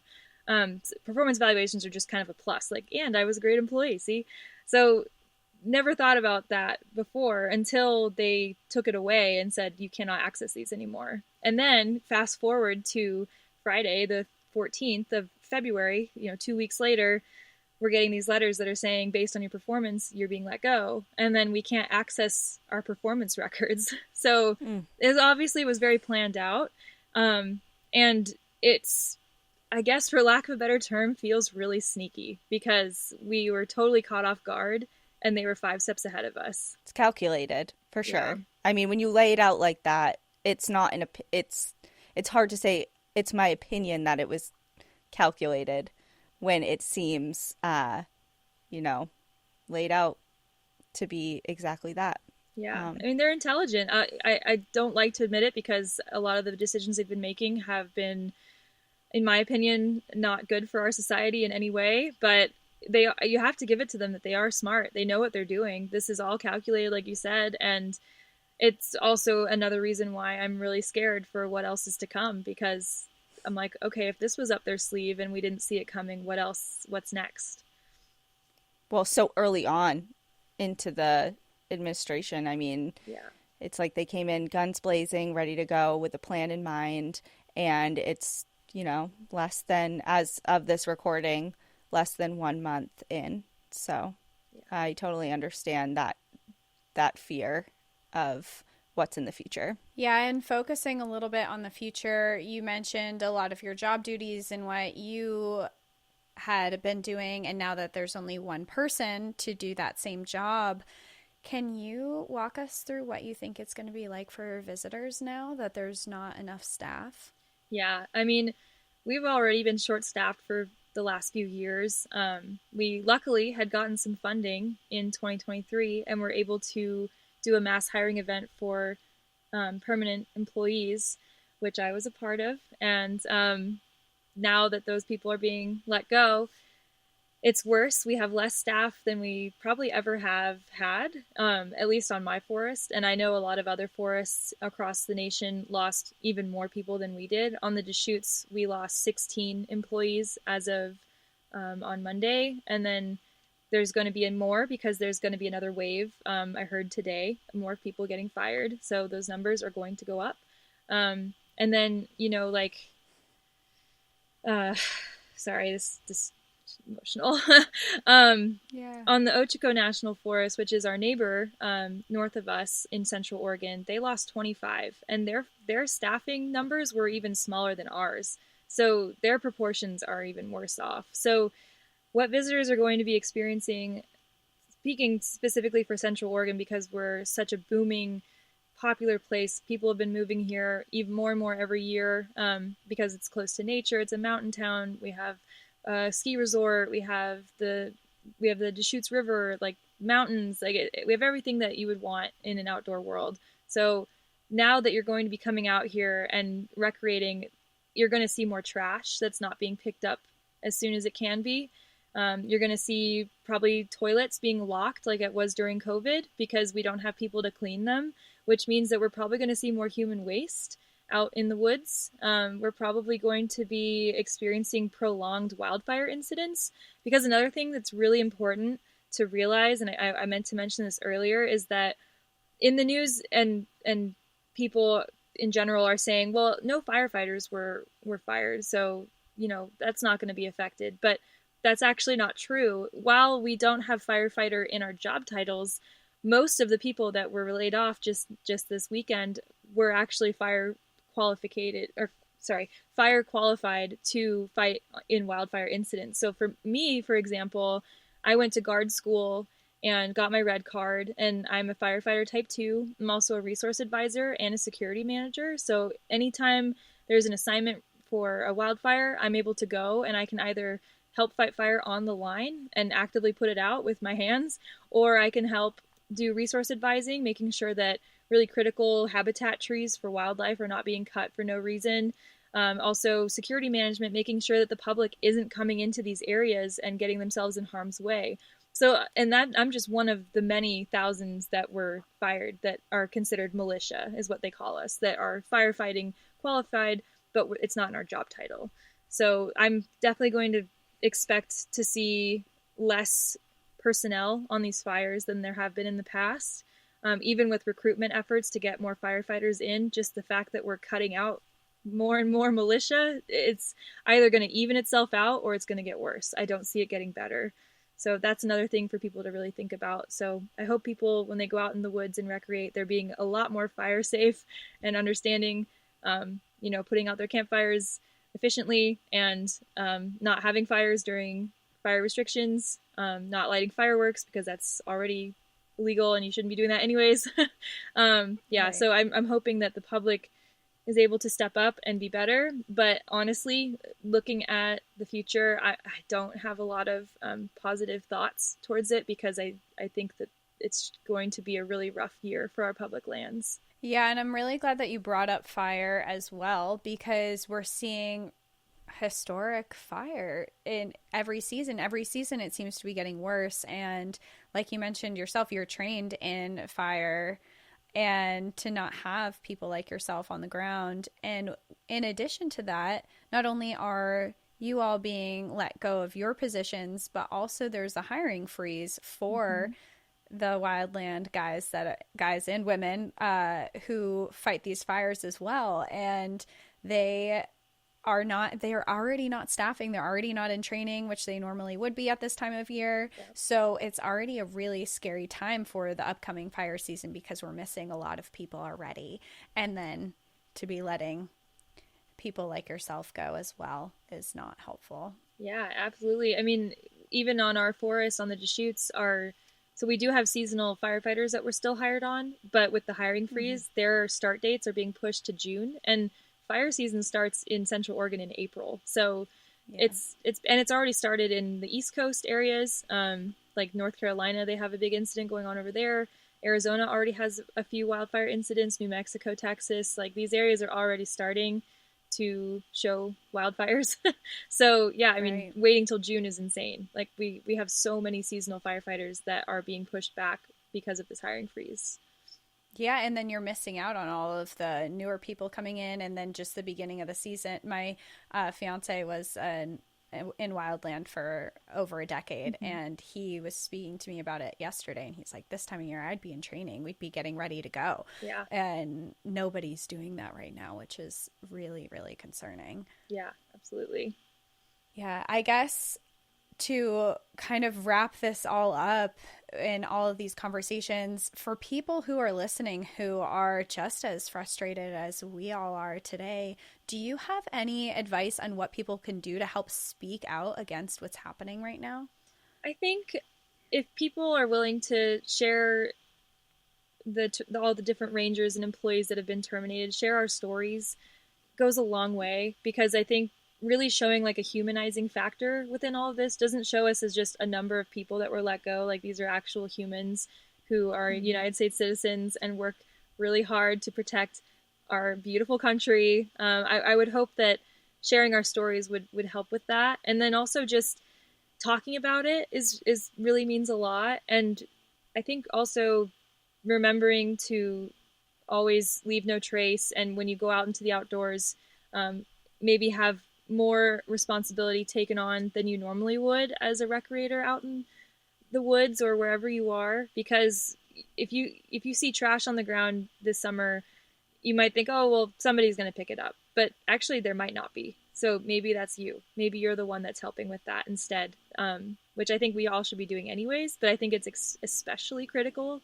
for this year with everything that's been going on and is going to continue to happen, because we just don't really know how many more are going to get laid off, because we know there are going to be more. So yeah, I would hope that people are talking about it, sharing our stories, really trying to educate themselves on the facts and everything that's going on, and trying to keep emotions out of it as much as you can first. You know, it's good to feel things. It's good to be angry, to be upset, to be sad, etc. But I think as long as people have all their facts first and then choose to take on the emotions, that's really important in situations like this. Because if you go in with a certain state of mind, you tend to listen to what you want to hear or read things how you normally would interpret them without considering the brevity and like how unique the situation is. Very well said. And thank you so much for taking the time on such short notice to come and speak with us and inform us all on what's going on, you know, on a high level, but also, like you said, this is we need to humanize this. Like, you are a very real person who had your very real life affected, and you're just one of many. So thank you for coming on and speaking with us today. We really appreciate it. Thank you so much for having me. I'm honored. I've been a fan of MPAD since, I don't even know, it's been years. So I was even on one of your trail tales. You told one of my Yellowstone stories. So Oh no. Which Meant one? to be. Cassie was one that read it. It was when I was hiking in the Beartooth range in Montana, and we got caught in a lightning storm, and the people I was with like ditched everybody, and it was just a terrible experience. No. I remember that story very well. Cassie will always remember a lightning story. That is true. Thanks, thank Liz. you again. Thank you so much. We've had a lot of conversations today about what you can do to help our public lands, but we wanted to take a moment to outline the steps that you can take. Yes. And first, we want you all to be vocal and reach out to your local representatives. We know that sounds really daunting and difficult, and personally, I had very rarely ever done it before this, but we've decided that we wanted to make it very easy for you to do. So in our show notes, we have included a letter template for you to use, along with a link that will bring you to the contact information for your specific reps. Yes, because before this, you know, again, me too, I was like, I think I've contacted my reps like twice in my whole life before this, and I'm like, oh, who even is for $5 billion, I would have never been able to name my local representative. So there's going to be information on how you can easily look that up. with their contact information and everything is super easy to locate. Sign petitions. Advocating against these executive orders is another thing that you can do. Again, to make it easier for you, this can also be found in our show notes. Yes. And another thing that is really big, and we touched on this with Alex in his conversation, look for volunteer opportunities within your local communities, especially for your local lands that you're recreating and you love already. With the staffing shortages, national forests, national parks, and other public lands are going to be affected. So see if there's anything that you can do to help the local places near you. And if you have the means, donate to organizations that support the National Park Service and other outdoor organizations. Again, we've compiled a little list for you in our show notes. Yes, we have it all here. We're outlining it. We're making this so easy for you all. And the last thing that we have to say for what you can do, and we're going to be looking at more options, and we hope to bring more to you as well, but it's time to protest. This is not the time to be silent. This is a very, very concerning time for our public lands, and we can't stress that enough. The executive orders that are coming out of our highest government is out to destroy our lands. They're there for the resources and the money that is there, which is really upsetting because there's already income there. You know, ecotourism is a multi-million-dollar industry, and they are out here to get money from our natural resources that we know will not be there forever if we're exploiting them. So this is only the beginning of a much larger fight. This issue extends far beyond political beliefs because they've launched an attack on something that we are all connected by, and that's our love for wild places. It's time for us to come together as a united front and to save them. And that is our episode for today. We really hope that it has been insightful and that you have a firmer understanding of what is unfolding. And even as we record this, between when we hit end and when we publish this, who knows what's going to be announced, what changes are going to have taken place. Hopefully not for the worst, but this is a developing issue. So stay informed. Hopefully now you have a foundational knowledge base which you can take off on and just keep up with everything. And, you know, it's kind of designed to tire you out and wear you down. Like, not only this, but everything else that's coming out. It's kind of like, oh my God, like what else can I take? And what do I focus on? Like we said, it's daunting, it's intimidating, it's tiring, it's depressing, but it's designed that way in hopes that people will kind of just throw their hands up and not fight back. And they picked the wrong ones, honey, because Sure did. like Cassie said, we're all united by our love for the outdoors. And this is everyone's fight. And we hope that you feel inspired to do whatever you can, whether it's writing, protesting, calling your representatives, having a conversation with a friend or a family member who either isn't aware or may not know the severity of the situation. So we hope that this episode did its purpose, and that is to just raise awareness and inspire you to take action. And we hope that if you were listening today and maybe you didn't know this information, or maybe you disagreed with our argument today, maybe you came on here to be like, hey, I don't believe any of this. And you heard from people who are real life experiencing it and heard a lot of really important facts today in this episode. And we hope that maybe we've changed some minds, maybe we've informed some people who just didn't know, and maybe we've inspired others who knew but are ready to really rally around this cause. All right, everyone. Well, this is such a different episode because it's actively unfolding, and usually we focus on things from like hundreds of years ago. So we'll do our best to kind of keep everyone in the loop of what's unfolding. But until then, please enjoy the view. But watch your back. Bye, everyone. Bye, everyone. Thank you for joining us again this week. If you love National Park After Dark and want to hear exclusive bonus stories, join us on Patreon or Apple subscriptions. Patreon subscribers have access to our National Park After Dark book club, live streams, Discord, and much more. If you prefer to watch our episodes, video episodes are now available on YouTube. If you're enjoying the show, please take a moment to rate, review, and subscribe on your favorite listening platform. And to follow along with all our adventures, you can find us on Instagram, Facebook, TikTok, and X at National Park After Dark.